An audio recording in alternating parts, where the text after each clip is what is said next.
Welcome back guys. अब तक हमने सीखी है ट्रेडिंग, लेकिन आज की इस वीडियो में हम सीखेंगे रिस्क मैनेजमेंट। हमको ट्रेडिंग में रिस्क को कैसे मैनेज करना है। अगर आपको रिस्क मैनेजमेंट नहीं आता तो एट द एंड आप अपना अकाउंट जीरो कर लोगे, लेकिन अगर आपको रिस्क मैनेजमेंट आ गया तो ट्रेडिंग में आप लंबे वक्त तक टिक जाओगे। 99% ट्रेडर्स जो फेल हो जाते हैं ट्रेडिंग में, उसका मेन रीज़न है उनको रिस्क मैनेज करना नहीं आता। अब मैं आपको रिस्क मैनेजमेंट की कुछ टेक्निक्स बताऊंगा। सबसे पहले आपका जो ट्रेडिंग प्लान है वो अच्छा होना चाहिए।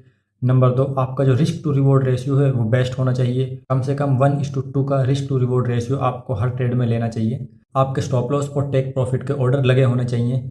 आपको टाइम इंटरवल्स को अच्छे से यूज करना आना चाहिए। आपको अच्छे से बैक टेस्ट करना चाहिए। किसी भी स्ट्रेटजी को आप रन करें उसको सबसे पहले बैक टेस्ट करना चाहिए। आपको अपने ट्रेड को इनफ मार्जिन देना चाहिए। आपको उतनी ही बड़ी ट्रेड ओपन करनी चाहिए जितना आपके पास मार्जिन है।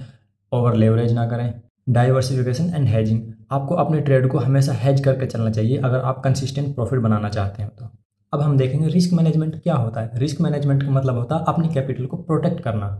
प्रॉफिट बाद में आता है, लेकिन सबसे पहले है मार्केट में सर्वाइव करना। अब मैं आपको रिस्क मैनेजमेंट का एक गोल्डन रूल बताऊंगा। यहाँ पर आप देख सकते हैं रिस्क ओनली 1% टू 2% पर ट्रेड। आपको अपने ट्रेड में 1% से 2% तक मैक्सिमम रिस्क लेना चाहिए। उससे ज़्यादा आप रिस्क ना लें। अगर आप उससे ज़्यादा आप रिस्क लेने लग गए तो आप अपना अकाउंट है जो उसको जल्दी ब्लॉक कर दोगे। आपका अकाउंट जल्दी जीरो हो जाएगा। तो रिस्क को मैनेज ऐसे ही किया जाता है। जो आपने ट्रेड ओपन की है, आप अपनी कैपिटल को कैलकुलेट कीजिए। आपकी जितनी कैपिटल है उसका 1 या 2% के हिसाब से आप रिस्क लीजिए। अब मैं कुछ एग्जांपल्स के साथ आपको बताता हूँ। जैसे आपके पास $5000 है, तो अगर उसका $5000 का 1% और 2% रिस्क लेना आपको मैक्स टू मैक्स $50 से $100 के बीच में, ये आपका रिस्क रहने वाला है। $50 से $100 के बीच में आपका रिस्क रहने वाला है। इससे ज़्यादा आप रिस्क ना लें। अगर आप 3%, 4% या 5% रिस्क लेते हैं तो आपका अकाउंट जल्दी जीरो हो जाएगा। अब दूसरा एग्जाम्पल देखते हैं। अगर आपके पास $10,000 है तो आप उसमें ज़्यादा से ज़्यादा रिस्क लें $100 का, और अगर और मैक्स जाना है तो $200 के नीचे रखें। $100 से $200 के बीच में आप अपना रिस्क लें। मतलब जो आप अपना स्टॉप लॉस रखने वाले हो, इसमें स्टॉप लॉस जरूरी है। हर ट्रेड में आप अपना स्टॉप लॉस $100 से $200 के बीच में रख कर चलो। इससे ज़्यादा स्टॉप लॉस रखोगे तो आपका अकाउंट जीरो हो जाएगा। आप इसी हिसाब से बाकी एग्जांपल्स को देख सकते हैं। जैसे $15,000 है तो आप $150 से $300 के बीच में आप अपना रिस्क रखें।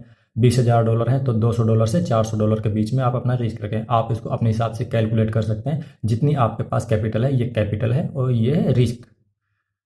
$5,000 capital, $10,000 capital, $15,000 capital, $20,000 capital, $25,000 capital, $50,000 capital, $1,00,000 capital, $2.5 lakh capital. ये है रिस्क। हमको 1% से 2% के बीच में अपना रिस्क रखना है। हमको 3, 4 और 5% हमको 3% रिस्क नहीं लेना। हमको 4% रिस्क नहीं लेना। हमको ना 5% रिस्क लेना। हमको सिर्फ और सिर्फ 1% रिस्क लेना। और अगर हमको थोड़ा और बढ़ना है तो हम 2% रिस्क ले सकते हैं। मैक्स टू मैक्स 1 से 2 के बीच में हमको अपना रिस्क रखना है। अब बात करते हैं हम स्टॉप लॉस की। अगर आप बिना स्टॉप लॉस के ट्रेड करोगे तो उसका मतलब आप बड़ा लॉस करोगे। अगर आप स्टॉप लॉस के साथ ट्रेड करोगे तो मतलब आप लॉस तो करोगे, लेकिन कंट्रोल्ड वे में लॉस करोगे। आपका जो लॉस रहेगा वो कंट्रोल रहेगा। आपने जितना लॉस सोच रखा है आपका लॉस उतना ही होगा, उससे ज़्यादा लॉस आपका नहीं होगा। अगर आपने स्टॉप लॉस नहीं लगाया तो आपका पूरा अकाउंट भी जीरो हो सकता है। आपको अनलिमिटेड लॉस हो सकता है।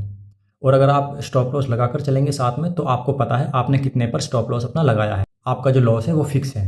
अगर आप एसएल लगाए हैं तो आपका जो लॉस है वो आपके कंट्रोल में है। स्टॉप लॉस आपका बेस्ट फ्रेंड है।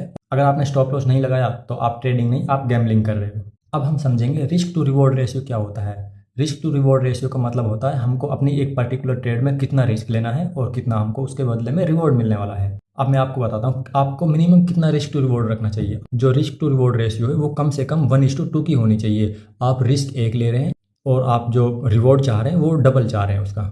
मतलब आप ₹100 के रिस्क पर ₹200 का रिवॉर्ड चाह रहे हैं। आप यहाँ पर देख सकते हैं अगर आपकी 1:1 की रिस्क टू रिवॉर्ड रेशियो है तो आपको विन करने के लिए कम से कम 51% ट्रेड्स विन करनी होंगी, तब आप प्रॉफिटेबल बनेंगे।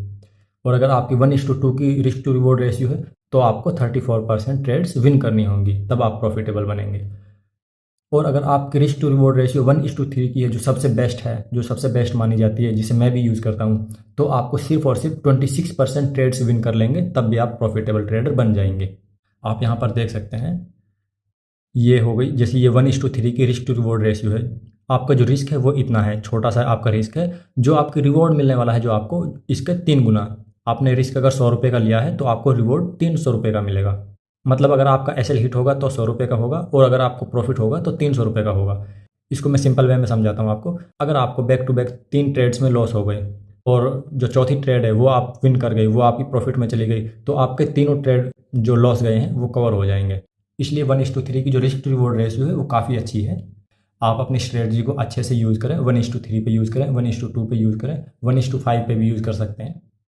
वो आपके ऊपर डिपेंड करता है आपने अपनी स्ट्रेटजी को कैसे बैक टेस्ट किया है, कैसे आप मैनेज करते हैं अपनी ट्रेड को। अब हम देखेंगे पोजीशन साइजिंग। हर ट्रेड में सेम क्वांटिटी यूज़ मत करो।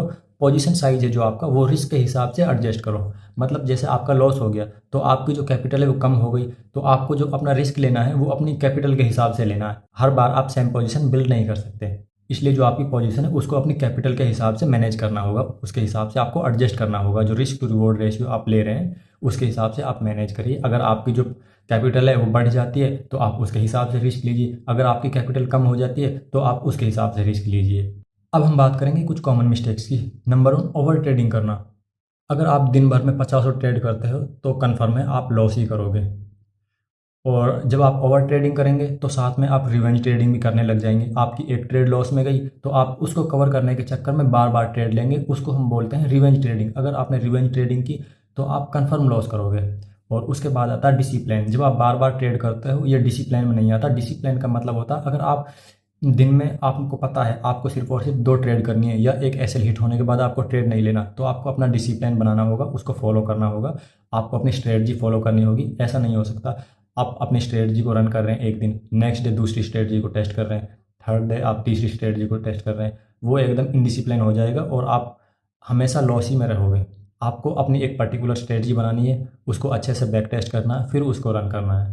तब जाके आप 99% ट्रेडर्स से अलग बन पाओगे। अब मैं आपको एक प्रो स्ट्रेटजी बताता हूँ।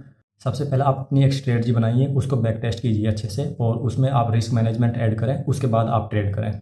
बेस्ट ट्रेडर वो नहीं होता जो ज़्यादा जीतते हैं। बेस्ट ट्रेडर वो होता है जो अपने लॉस को कंट्रोल में रखते हैं। अगर आपने अपना लॉस कंट्रोल कर लिया तो आगे चलकर आप कंसिस्टेंट और प्रॉफिटेबल ट्रेडर बन जाओगे। नेक्स्ट एपिसोड में हम लाइव ट्रेडिंग देखेंगे। अगर आपको ये वीडियो पसंद आई हो तो लाइक कर दीजिए, फॉलो कर लीजिए और अपने फ्रेंड्स के साथ शेयर कर दीजिए।